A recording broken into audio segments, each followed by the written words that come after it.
Hello. कभी सोचा है कि भारत के बिल्कुल आखिरी सिरे पर, जहां जमीन खत्म होती है, वहां खड़ा होना कैसा लगता होगा? आज हम सब मिलकर हिंदी साहित्य के एक बहुत ही खास यात्रा वृत्तांत आखिरी चट्टान तक को समझने वाले हैं। तो चलिए, लेखक के साथ साथ हम भी भारत के अंतिम छोर की इस यात्रा का अनुभव करते हैं। जरा सोचिए, आप एक महाद्वीप के आखिरी छोर पर खड़े हैं और आपके सामने तीन विशाल समुद्र एक दूसरे से मिल रहे हैं। उनकी लहरों का शोर और हवा में वो नमक की महक। बस यही जगह है कन्याकुमारी, एक ऐसी धरती जहां सूर्योदय, सूर्यास्त और प्रकृति की जबरदस्त ताकत का संगम होता है। हमारे लेखक की कहानी यहीं से शुरू होती है, एक ऐसी जगह से जो अपनी विशालता और खूबसूरती से किसी का भी दिल जीत ले। देखते हैं उन्होंने अपने इस अनुभव को कैसे हमारे सामने रखा है। पता है कन्याकुमारी की सबसे अनोखी बात क्या है? इसका भूगोल। यहाँ पर अरब सागर, हिंद महासागर और बंगाल की खाड़ी तीनों आपस में मिलते हैं।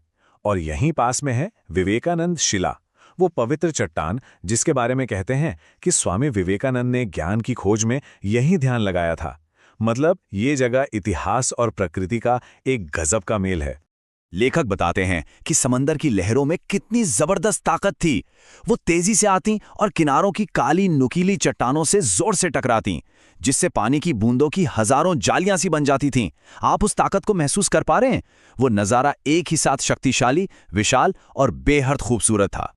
तो कन्याकुमारी की इस खूबसूरती के बीच लेखक का एक छोटा सा अपना मिशन था, एक बिल्कुल सही जगह से डूबते हुए सूरज को देखना। तो चलिए उनके साथ आगे बढ़ते हैं और देखते हैं कि ये खोज उनकी यात्रा को कहां ले जाती है। अपने होटल से निकलकर लेखक रंग बिरंगी भीड़ के बीच से होते हुए दूर दिखाई दे रहे उस रेत के टीले की तरफ चल पड़ते हैं।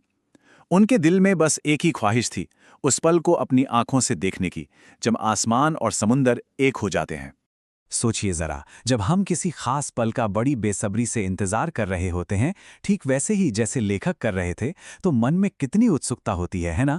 क्या कभी ऐसा महसूस हुआ है कि जैसे प्रकृति सिर्फ हमारे लिए कोई खास नज़ारा पेश कर रही हो?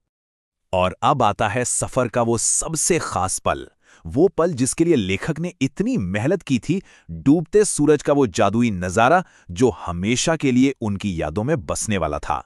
देखिए, सूर्यास्त बस एक पल नहीं था, बल्कि ये तो एक पूरी कहानी थी जो आसमान में चल रही थी।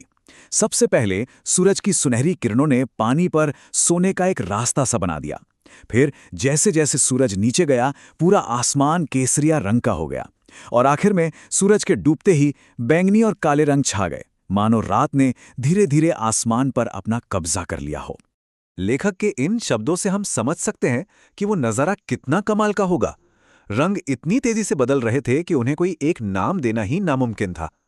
क्या कभी आपके साथ ऐसा हुआ है कि कोई चीज इतनी खूबसूरत लगी हो कि उसे शब्दों में बताना मुश्किल हो जाए?